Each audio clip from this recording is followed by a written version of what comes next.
औज़ुबिल्लाहि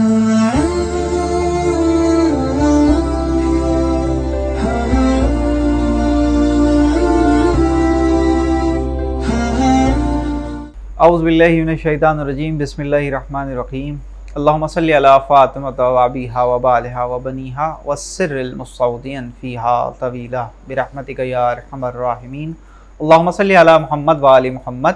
मुअज़्ज़िज़ नाज़रीन, अस्सलामु अलैकुम व रहमतुल्लाहि व बरकातुहू। मैं आपका मेज़बान ज़ैन रिज़वी। आप देख रहे हैं प्रोग्राम तफ़सीर कुरान, जिसमें सूरह मुल्क की आयात पर तफ़सीर बयान हो रही है। मुसलसल इस प्रोग्राम को लेकर आपकी खिदमत में हाज़िर हो रहा हूँ, और जिस तरीके से इस प्रोग्राम में सूरह मुल्क की आयात की तफ़सीर बयान की जा रही है, हमारे साथ मौजूद हैं, मुसलसल हाज़िर हो रहे हैं, मुसलसल उनको ज़हमत दे रहे हैं हम, हुज्जतुल इस्लाम वल मुस्लिमीन आली जनाब मौलाना मुमताज़ जाफ़र साहब क़िबला। आइए आपका इस्तक़बाल करते हैं। अस्सलामु अलैकुम व रहमतुल्लाहि व बरकातुहू। वालेकुम अस्सलाम व रहमतुल्लाहि व बरकातुहू। तमाम हुसैनी चैनल टीम और तमाम मोमिनीन और नाज़रीन की तरफ से आपका इस्तक़बाल करते हैं इस प्रोग्राम में, और आपकी खैर व आफ़ियत के लिए दुआ करते हैं कि जिस तरीके से आप मुसलसल इस प्रोग्राम में हाज़िर हो रहे हैं और जिस तरीके से आप सूरह मुल्क के हवाले से तफ़सीर बयान कर रहे हैं, काफ़ी लोग मुस्तफ़ीद हो रहे हैं इससे। हम चाहेंगे कि आप इब्तिदाई गुफ्तगू में क्या कहना चाहेंगे मोमिनीन से। बिस्मिल्लाहिर्रहमानिर्रहीम। ज़ाहिर सी बात, देखें, अल्हम्दुलिल्लाह ये माह रमज़ान जो है बहार कुरान है, और कुरानी मफ़ाहीम की तरफ जो है हम सबको तवज्जो करना चाहिए। और अल्हम्दुलिल्लाह आप हज़रात हैं जो यानी ज़रिया बने हुए हैं ताकि किसी भी एक सूरे की तफसीर जो है आपके सामने बयान की जा सके, मफ़ाहीम को पेश किया जा सके। और सबसे यही दरख्वास्त ये है कि गौर से सुने और उस पर अमल करने की कोशिश करें। जैसे कि अगर पिछली नशिस्त में आयत नंबर 28 के हवाले से आपने तफसीर बयान की थी, मैं चाहूँगा कि उसी के आगे से आप बिस्मिल्लाह करें और उसके बाद फिर मैं सवाल का सिलसिला शुरू कर सकूँ। ला हौला वला कुव्वता इल्ला बिल्लाह अल अलिय्युल अज़ीम। अऊज़ु बिल्लाहि मिनश्शैतानिर रजीम। बिस्मिल्लाहिर्रहमानिर रहीम। अल्हम्दुलिल्लाहि वस्सलातु अला अहलिहा रब्बि इश्रह ली सदरी व यस्सिर ली अमरी वहलुल उक़दतम मिन लिसानी यफ़क़हू क़ौली। अम्मा बाद, अज़ीज़ान गिरामी, 28वीं आयत तक आपके सामने गुफ्तगू हो चुकी है सूरह मुल्क की। आज आपकी खिदमत में आयत नंबर 29 और 30 के बारे में गुफ्तगू करनी है, क्योंकि सूरह मुल्क में 30 आयतें हैं। अल्हम्दुलिल्लाह ये आखिरी दर्स है, आखिरी जलसा है, आखिरी बात है जो आपके सामने इस आय करीमा के, इस सूरह के ज़ैल में बयान करना है।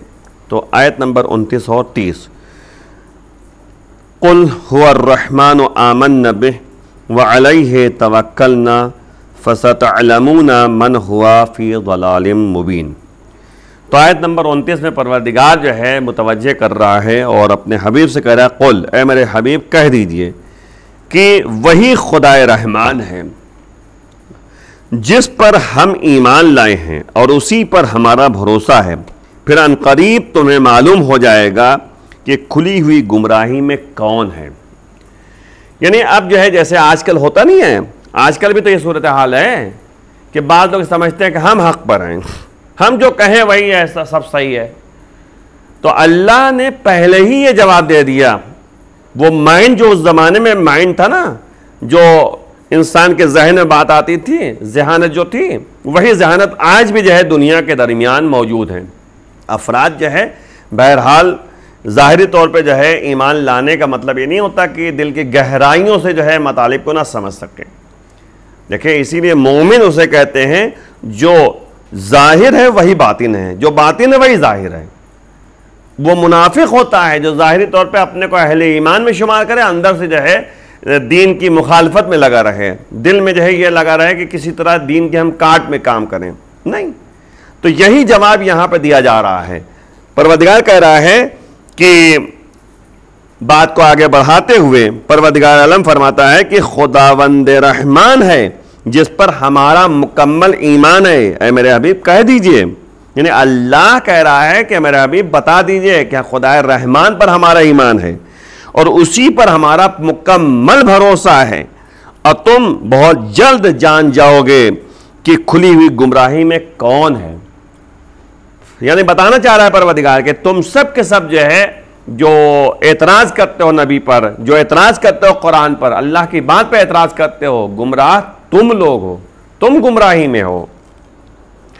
यानी अगर हमारा खुदा पर ईमान है और वो ऐसा है जिसको हम वली मानते हैं, जिसको हम वकील मानते हैं, जिसको सरपरस्त मानते हैं, उसकी दलील वाज़ेह और रोशन है कि वो खुदा रहमान है, उसकी रहमत आम है और सबके लिए है। दुरुस्त, यानी ये बात तय है और सही बात यही है कि दोस्त और दुश्मन दोनों उसकी नेमत से फैज़याब होते हैं। आज बताइए, दुनिया में ऑक्सीजन जो है अल्लाह ही की दी हुई तो है, एक लम्हे में जो है अल्लाह अगर ऑक्सीजन को रोक दे तो इंसान जो है कहते क्या से क्या हो, इस दुनिया में रह नहीं पाएगा। तो वही मसला है कि अल्लाह की रहमत सबके लिए है, अल्लाह की नेमत सबके लिए है। हवाएं चलती हैं, पानी बरसता है, ऐसा तो नहीं होता कि पानी बरसे, अल्लाह पानी बरसाए और नतीजे में जाए अहले ईमान जो है उस पानी से सैराब हो और दूसरा जगह कहते कि पानी से सैराब ना हो, ये ऐसा नहीं हो सकता। बल्कि अल्लाह की रहमत और नेमत सबके लिए आया है, सबके लिए रोशन है। तो वही परवरदिगार कह रहा है कि वो खुदाए रहमान है, जिस नबी से कह रहा है कि कह दीजिए कि खुदाए रहमान है जिसके ऊपर हम ईमान रखते हैं। और सबसे बड़ा, लेकिन तुम्हारे माबूद ने क्या किया, यानी जिसको तुम जहन में रखते हो, जिसको जो है समझते हो, उसका जो है कहते क्या है यहाँ पर रोल। सिर्फ खुदा रहमान है जो पूरी कायनात का मालिक है, वही कादिर मुतलक है, वही नेमत नाजिल करता है, वही सबके लिए जो है हमदर्द है। अगरचे तुम्हारी गुमराही और जलालत यही दुनिया में वाज़ेह और रोशन है, लेकिन आखिरत में और ज्यादा वाज़ेह हो जाएगी, क्योंकि वहां पर जो है जब अज़ाब इलाहिया में मुब्तला होगा इंसान, तब जो है कहते लोग देखेंगे, कहेंगे ओहो ये था जो अपने को बहुत समझता था। वहां पे तो है यानी बिल्कुल वाज़ेह हो जाएगी हर बात। यहाँ पे चाहे जितना इंसान जो है अपने ईमान का जो है बोलबाला करे कि हम अहले ईमान में से हैं, लेकिन वहां पे पता चलेगा कि कौन अहले ईमान में से है, कौन अहले ईमान में से नहीं है।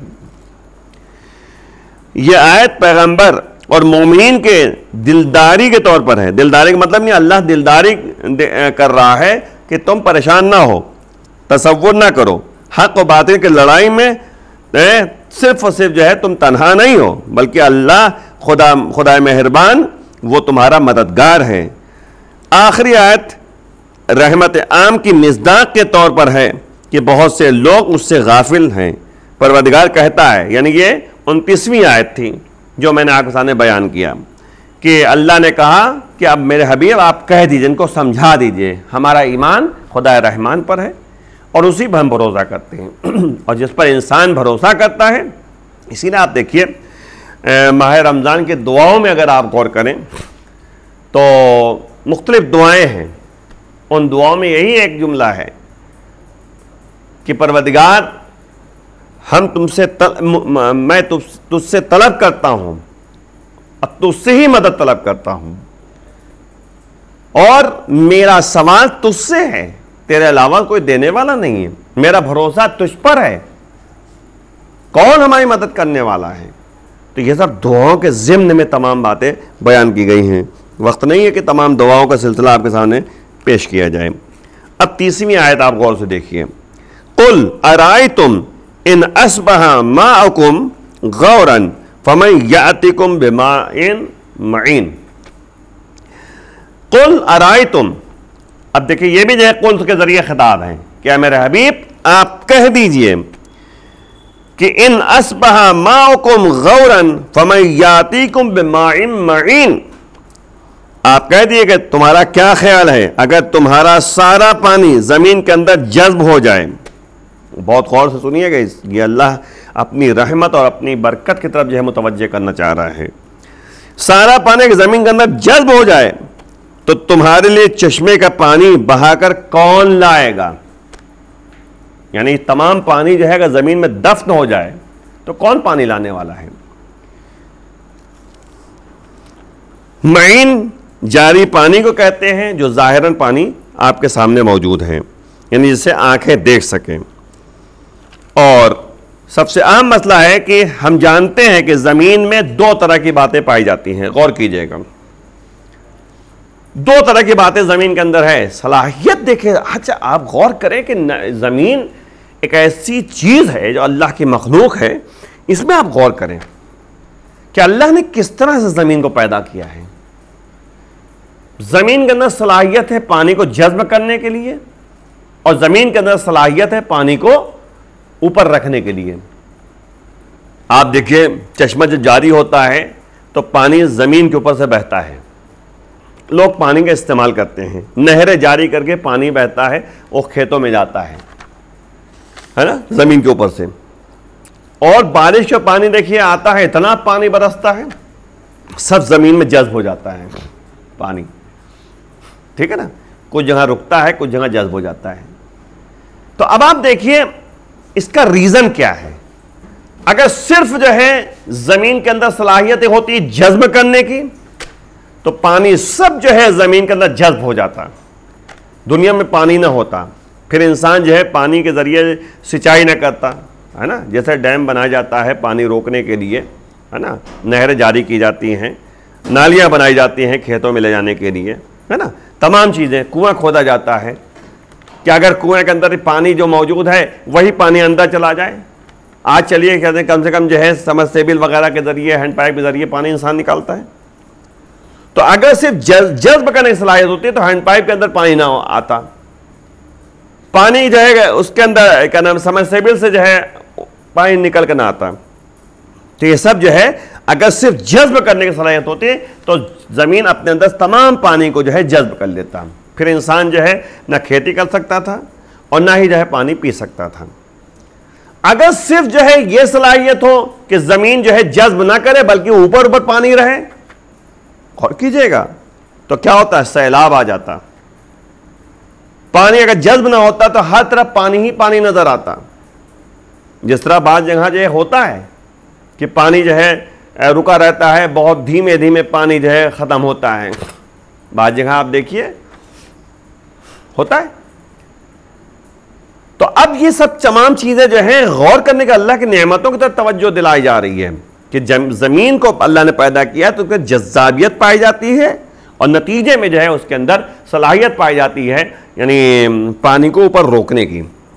इससे पहले आपके सामने बताया गया था कि अगर जमीन के अंदर सिर्फ यानी अपने अंदर जो है खींचने का, खिंचाव का यानी ताल्लुक हो और खिंचाव का मादा पाया जाए तो फिर कोई जो है कदम उठा नहीं सकता था, जमीन पर जम जाता, जमीन उसको उसके कदम को अपने अंदर लिए रहती। सिर्फ अगर ये होता कि जज्बाबियत ना पाई जाती और यानी खिंचाव ना होता तो इंसान जो है हवा में उड़ जाता, जैसे पैर उठाता हवा में चलने लगता, हवा में उड़ जाता। तो दोनों चीजें आप गौर करें कि जमीन के अंदर अल्लाह ने सलाहियत क्या दी है। आगे जल्दी से क्योंकि वक्त तकादा नहीं है। अगर जमीन तमाम पानी अपने अंदर जज्ब कर ले तो इंसानी मुश्किलात ज्यादा हो जाएगी, पीने का पानी नहीं मिलेगा। अगर जमीन पानी को जो है जज्ब ना करे और अपने ऊपर रखे रहे तो भी इंसानी मुश्किलात का सामना पड़ जाएगा। बाज़ मुफस्सिरीन ने जल्दी साहब के सामने यानी नकल किया है, बाज़ मुफस्सिरीन नकल किया है कि जब एक काफिर ने, एक यानी इनकार करने वाले ने, जब एक इनकार करने वाले ने जब यह आयत सुनी तो कहने लगा, तवज्जो कीजिएगा, कहने लगा अगर पानी जमीन में चला जाए तो कौन आबे जारी तुम्हारे अख्तियार में रखेगा। जब यह आयत सुनी ना, यह आयत, तो वो कहने लगा, यानी वो इनकार करने वाला कहने लगा, रजालुन शद्दाद, कवी आदमी यानी जो कुव्वतमंद मर्द होता है वो पानी निकालेगा, और तेज कुदाल, कुदाल कहते हैं खोदने वाले के लिए, अब खोदने की चीज जो भी हो उसके जरिए यानी पानी को जमीन से निकाल लेंगे मजबूत आदमी। लेकिन रात में जब वो सोया, ये जुमला तो उसने कहा, रात में जब सोया तो उसकी आंख में काला काला पानी आ गया। तो उसी हालत में एक आवाज उसने सुनी कि बुलाओ कवि आदमी को और तेज कुदाल को ले आओ ताकि वो तुम्हारे आंखों से पानी बाहर निकाल सके। तो हम आप गौर कीजिए, ये अल्लाह बताना चाह रहा है, अपनी नेमतों को मुतवज्जे करना चाह रहा है कि अगर जो है इंसान, यानी वही अल्लाह जो कह रहा है कि अगर पानी ज़मीन में चला जाए, पानी के अंदर चला जाए, जज्ब हो जाए और ख़त्म हो जाए, तो कौन आबे जारी तुम्हारे लिए जो है पेश करेगा ताकि तुम पी सको और नतीजे में जो है कहते कि यानी खेत में खेती कर सको। तो इसी हालत में आवाज़ आई बहरहाल। लेकिन आज भी अगर ज़मीन में पानी जज्ब हो जाए तो कोई कवी इंसान और तेज कुदाल पानी को नहीं निकाल सकता, चाहे जितनी आप जो है कहते हैं बोरिंग कर डालिए, चाहे जितनी आप समय से बिल लगा दीजिए, अगर अल्लाह ना चाहे तो पानी नहीं निकल सकता। यह अल्लाह की दी हुई कुदरत है, अल्लाह की दी हुई ताकत है, अल्लाह की दी हुई नेमत है, अल्लाह की दी हुई बरकत है। जल्दी साहब के सामने इमाम मूसा काज़िम अलैहिस्सलाम जो है इरशाद फरमाते हैं, अगर तुम्हारा इमाम गैबत कर ले तो कौन नया इमाम तुम्हारे लिए लेकर आएगा। यानी ये आयत जो आखिरी आयत आपके सामने है, जिस तरह ये जुमला कहा जा रहा है कि अगर पानी सब जज्ब हो जाए तो कौन दूसरा पानी लाके तुम्हें देगा, अल्लाह के सिवा कौन है। तो उसी तरीके से मौला फरमा रहे हैं हमारे आपके साथ इमाम कि अगर तुम्हारा इमाम पर्दे गैब में चला जाए, गैबत कर ले, तो कौन नया इमाम तुम्हारे लिए लेकर आएगा, अल्लाह ही तो है। इमाम अली रज़ा अलैहिस्सलाम फरमाते हैं कि तुम्हारा पानी तुम्हारा दरवाज़ा है, आइम्मे ताहिरीन दरवाजे हैं, उसके और खुदा के दरमियान, यानी आइम्मे ताहिरीन जो हैं वो खुदा और तुम्हारे दरमियान एक वास्ता है। वब्तगू इलैहिल वसीला क्या है, वब्तगू इलैहिल वसीला क्या है, यानी वसीला तलाश करो, वसीला बनाओ। तो अहले बैत अतहा जो है आइम्मे ताहिरीन, ये वसीला है आपके और अल्लाह के दरमियान, इनके जरिए जो है अल्लाह से इंसान कुर्बत हासिल कर सकता है। जल्दी साहब के सामने माउम्मईन यहां पे जो जुमला मौजूद है, इससे जो है मुराद इल्म इमाम लिया गया है। क्या इमाम के पास जो इल्म है वो भी अल्लाह की दी हुई नेमत है, अल्लाह की तरफ से जो है यानी आपके लिए जो है आपकी हिदायत के वास्ते अल्लाह की तरफ से उनको इल्म अता हुआ है। रवायत में है कि आखिरी आयत ज़ुहूर इमाम महदी के मुताल्लिक है और दुनिया में जो अदल इलाही इमाम महदी के ज़रिए जो है यानी कायम होगा अदल, उसकी तफसीर की गई है। यानी इस आयत से मुराद जो है वही है कि यानी सोचिए जिस तरह पानी जो है ज़मीन में चला जाए तो कौन दूसरा पानी ला सकता है, तो उसी तरह यही है कि इमाम पर्दे गैब में है तो कौन दूसरा इमाम लेकर आएगा, अल्लाह के सिवा कोई थोड़ा ना दूसरा है जो इसीलिए आप देखिए 1400 साल से ऊपर जो है वक्त निकल चुका है और उस 1400 साल तो तकरीबन जो है कहते कि अल्लाह ने जो है हिदायत के लिए जो है बाकायदा एक एक यानी इमाम को भेजा है कुरान के साथ साथ, है ना, बजाय बात है। तो ये एक एक जुमला जो आपके सामने मौजूद है, हर ज़माने में इमाम मौजूद थे, हर ज़माने में हादी मौजूद है ना। कुरान के ज़रिए अल्लाह ने जो है हिदायत का रास्ता हमवार किया, लेकिन किसने तफसीर की, नबी ने, है ना। 1400 से ज़्यादा गुजर गया वक्त, अरसा गुजर गया, हर ज़माने में इमाम मौजूद थे और आज ये इमाम पर्दे गैब में है। तो ये सब सिलसिला इसलिए कायम किया गया है ताकि ये बताया जा सके अल्लाह की नेमत और अल्लाह की रहमत का जो है खुद एहसास हो सके तुम्हें। इमाम बाक़िर अलैहिस्सलाम, जल्दी साहब के सामने आखिरी गुफ्तगू, इमाम बाक़िर अलैहिस्सलाम फरमाते हैं कि नज़लत फिल इमामिल क़ाइम यक़ूलु इन अस्बहा इमामुकुम गालिबन अनकुम ला तरूना ऐना हुआ फमन यातिकुम बे इमामिन ज़ाहिर यातिकुम यानी बे अखबारी समावाति वल अर्द व हलालिल्लाहि व हरामिही तुम्मा क़ाल वल्लाहि मा जाअ तावीलु हाज़िहिल आया वला बुद्दा अन युजीअ तावीलुहा।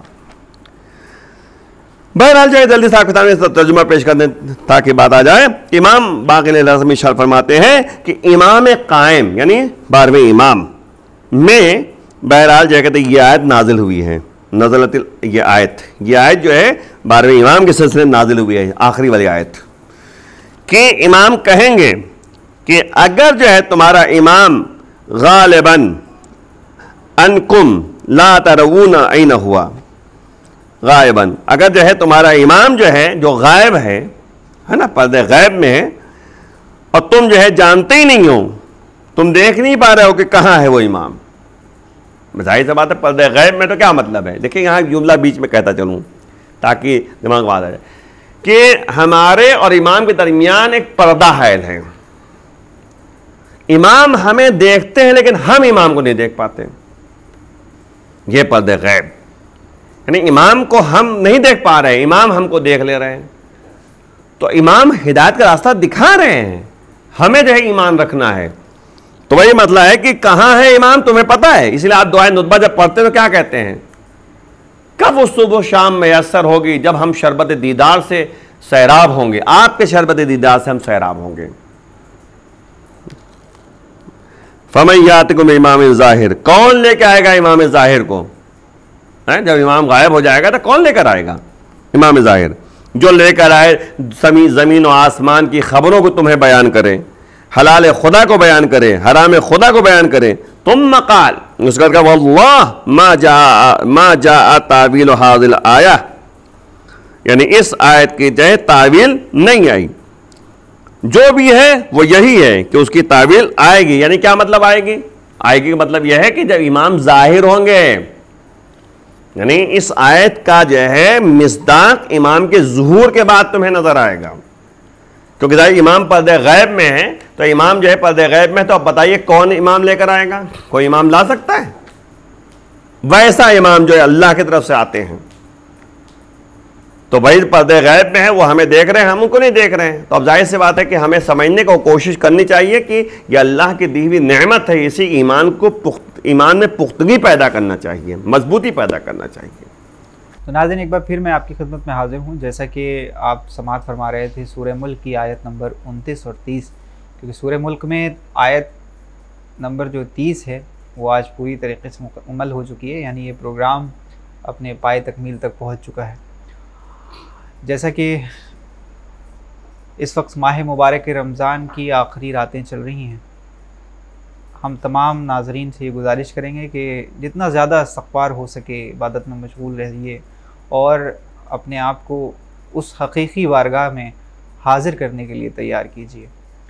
आइए अब सवाल करते हैं आगा से। तो आगा, इसमें सबसे पहला सवाल हमारा ये है कि जिस तरीके से आपने अभी आयत नंबर 30 में जो इमाम ज़माना से मुताल्लिक़ जो बात कही कि किस तरीके से हम इनकी मारिफत हासिल कर सकते हैं, मोमिन किस तरीके से उनकी मारिफत हासिल कर सकते हैं, किस तरीके से इनके ज़रिए से खुदावंद आलम तक पहुँचा जा सकता है, ये बयान करते हैं आप। देखिए, ये बात तो तय है कि कुरान की एक आयत है शुरू में सूरह बकरा में, अल्लज़ीना युमिनूना बिल गैब, मुत्तकीन हज़रात वो होते हैं जो गैब पर ईमान रखते हैं। देखिए, गैब पर ईमान रखने का मतलब ये होता है कि बहुत सी ऐसी गायबाना चीज़ें होती हैं जो हमारी नज़रों से ओझल हैं, हम नहीं देख पाते, लेकिन हुक्म हुआ है कि तुम गैब पर ईमान रखो। और गैब पर ईमान रखने के लिए बात है, भाई थोड़ी तफसीली बात हो जाएगी कि ये आयत नाज़िल हुई कब? नबी के ज़माने में ना, और ये सिलसिला जो है ता क़यामत चलेगा ईमान बिल गैब का। तो यहाँ पर गैब से मुराद जो है सूरह यानी जो बकरा में है ईमान बिल गैब का, उसका तज़किरा अगर आप जो है गौर करें तो इसको हम जो है पेश कर सकते हैं उसूल दीन में। उसूल दीन बच्चों को जब सिखाया जाता है तो हम लोग क्या कहते हैं? ये तो कहते हैं कि अव्वल तौहीद, तौहीद माने क्या होता है? अल्लाह का एक होना, ठीक है ना। वाहिद नहीं कहा जाता, तौहीद कहा जाता है। तौहीद का मतलब होता है ये मस्दर है, यानी होना, ये अल्लाह के अंदर पाया जाता है, वही वाहिद ला शरीक है। अदल कहा जाता है, आदिल नहीं कहा जाता। दूसरे अदल, अदल का मतलब होता है कि अल्लाह के अंदर अदालत पाई जाती है, ठीक है ना। उसके बाद तीसरे नंबर पे मेन जो पॉइंट है नबुवत, इमामत, क़यामत। तो नबुवत कहा गया, नबी नहीं कहा गया। इमामत कहा गया, इमाम नहीं कहा गया। तो अब ये नबुवत और इमामत और रिसालत, ये तीन ओहदे मान लीजिए थोड़े एक लम्हे के लिए, ये अल्लाह की तरफ से दिए हुए ओहदे हैं। ईमान बिल गैब जो कहा गया है, गैब पर ईमान रखने वाले अफराद मुत्तकी होते हैं, तो उनको इस नबुवत पे ईमान रखना है, इमामत पे ईमान रखना है और रिसालत पे ईमान रखना है। इसीलिए आप देखिए, अगर सुलह हुदैबिया का नाम, मेरा बात आगे कहता है, सुलह हुदैबिया में अगर आपको याद हो, तफसीली बात नहीं पेश करना है, लेकिन ज़ाकिरीन पढ़ते रहते हैं, बस भी इशारतन अर्ज़ करना है कि जब नबी ने अबू जुंदल नाम के एक शख्स को जो मक्के से अपने को छुड़ा कर जो है वापस आए थे, तो जब वापस आए थे नबी के पास कि या नबी अल्लाह मुझे बचा लीजिए, मैं आपके साथ चलना चाहता हूँ, क्योंकि नबी जो है उससे पहले सुलह हुदैबिया में शर्तें मान चुके थे। उन शर्तों में से एक शर्त यह थी कि जो यानी कुफ्फार मुशरिकीन हमारे कब्जे में होंगे, यानी हमने कैद कर रखा होगा, हमारे पास होंगे, हम उनको वापस कर देंगे। जो मुसलमान आपके कब्जे में है उसको आप वापस नहीं करेंगे। यानी कि उन्होंने शर्त लगाई थी कि हम मुसलमान वापस नहीं करेंगे, आप जो है अपने पास जो कैदी रखे हो उसको वापस कर दिए। तो नबी ने मान लिया था। तो अब जब मान लिया था, अबू जुंदल वहाँ से अपने को छुड़ा कर आए वापस नबी के पास, कहा या नबी अल्लाह हमको बचा लीजिए। तो नबी ने कहा कि क्योंकि हम शर्त मान चुके हैं, अब तुम जाओ वापस, अल्लाह तुम्हारा मुहाफिज है। अगर शर्त मानने से पहले तुम आ जाते हैं तो बात अपनी यहाँ पे थी, लेकिन शर्त मान चुके हो तुम। तो वो जब नबी ने जुमला कहा तो एक साहब जो है आगे बढ़े, कहा या नबी अल्लाह, अभी जो है कहते हैं कि ये शर्त लिखी नहीं गई है। हाँ। अभी शर्त लिखी नहीं गई है, आप ऐसा कीजिए इनको बचा लीजिए, शर्त जब लिखी जाएगी देखा जाएगा, अभी लिखित में नहीं आई है। तो नबी ने एक जुमला कहा कि नबी की जबान हो या नबी का लिखना हो, दोनों बराबर हुआ करता है। यकीनन। नबी जबान से कह देगा वही है, चाहे लिखे और चाहे ना लिखे। नबी ने जुमला कहा। यह भी बताना चाह रहे थे नबी कि हम गदीर खुम में अगर विलायत अली का ऐलान कर देंगे, खिलाफत का ऐलान कर देंगे, तो लिखने की ज़रूरत नहीं है, हमने ऐलान कर दिया तो वो परफेक्ट है। तो वही बात यहाँ पे भी एक तरफ मुझे एक बात और याद आ रही है कि आखिरी वक्त में अपने जब कागज कलम मांगे जी, तो ये बताना जरूरी था कि वो बहलूल या हिज़यान नहीं था। जी जी जी, बिल्कुल सही जो है इल्जाम लगाया गया। हाँ, यही मतलब है कि नबी ने, तो मकसद कहने का यहाँ पे जो पॉइंट मैं आपको जब इशारा करना चाह रहा हूँ तमाम नाज़रीन की तरफ, कि उस वक्त उस शख्स ने क्या कहा था, यही तो कहा था कि या नबी अल्लाह, आज जितना आपकी रिसालत और नबुवत में शक हो रहा है उतना कभी नहीं हुआ। ठीक है, वहाँ शक किया ना। तो अब मतलब कि नबी को देख रहा था, रसूल को देख रहा था, लेकिन रिसालत को नहीं देख पा रहा था। तो रिसालत गायब है, इसको ईमान बिल गैब कहते हैं। इसीलिए उसूल दीन में कहा गया नबुवत, इमामत। अली को सब देख रहे थे लेकिन अली की इमामत को कोई नहीं देख पा रहा था।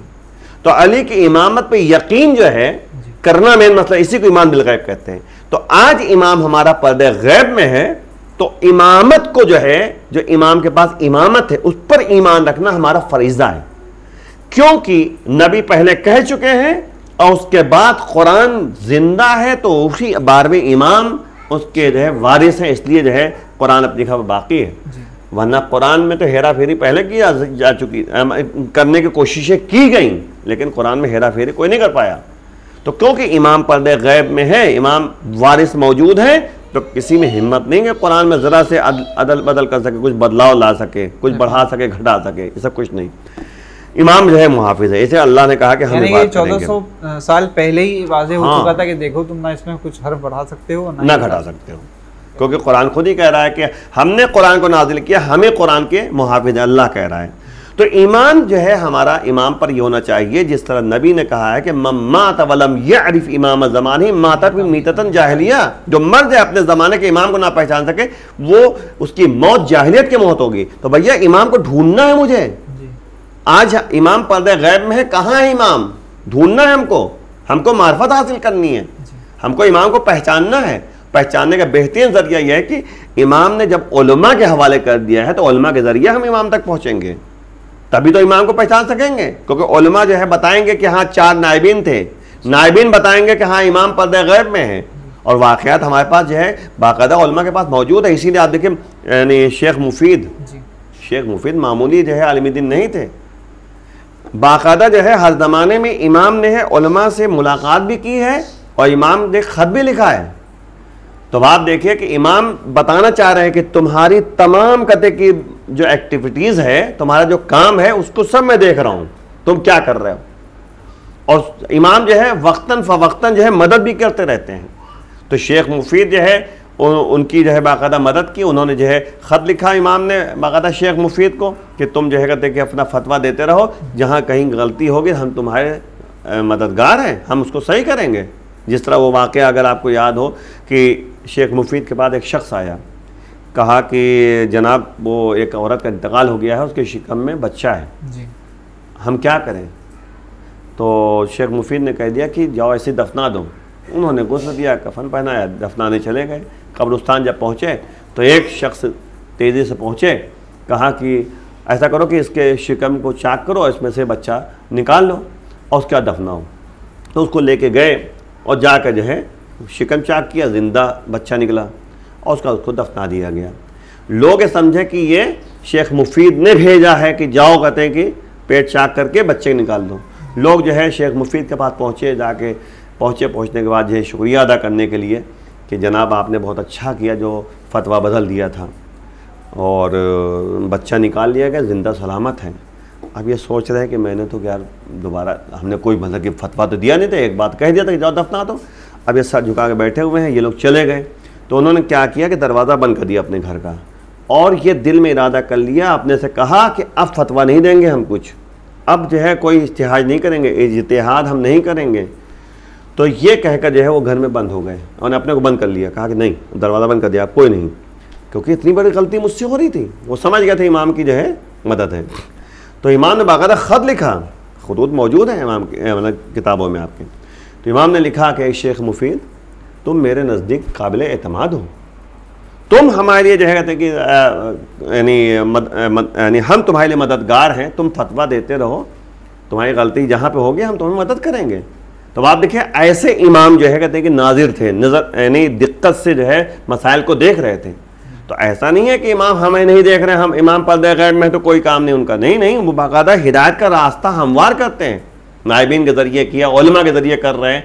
वैसे कैसे उलमा जो है इस ज़माने में थे नजफ़ में, और अफराद जो है मौजूद थे जो इमाम से बाकायदा मुलाकात करते थे। अल्लामा हिल्ली हैं, अल्लामा मजलिसी हैं, शेख मुक़द्दस अदबेली हैं, मुक़द्दस, ये तमाम कहते हैं कि जो है जाहिर बात अफराद मौजूद थे जो उस ज़माने में इमाम से मुलाकात करते थे और मसले का हल निकालते थे। तो इनके ज़रिए जो है हमें जो है इमाम तक पहुँचना है। और हमारा फरीज़ा सबसे बड़ा यही है कि छोटी सी बात गुफ्तगू तमाम करने से पहले कि अरीज़े के ज़रिए हम इमाम से राबिता रखें।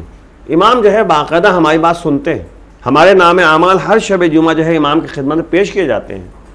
इमाम बाकायदा जो है हमारे आमाल को देखने के बाद हमारी तरफ से इस्तग़फ़ार भी करते हैं, यानी हमारे लिए जो है तलब मग़फ़िरत करते हैं कि अल्लाह तो इसे माफ़ कर दे, ये भी करते हैं इमाम।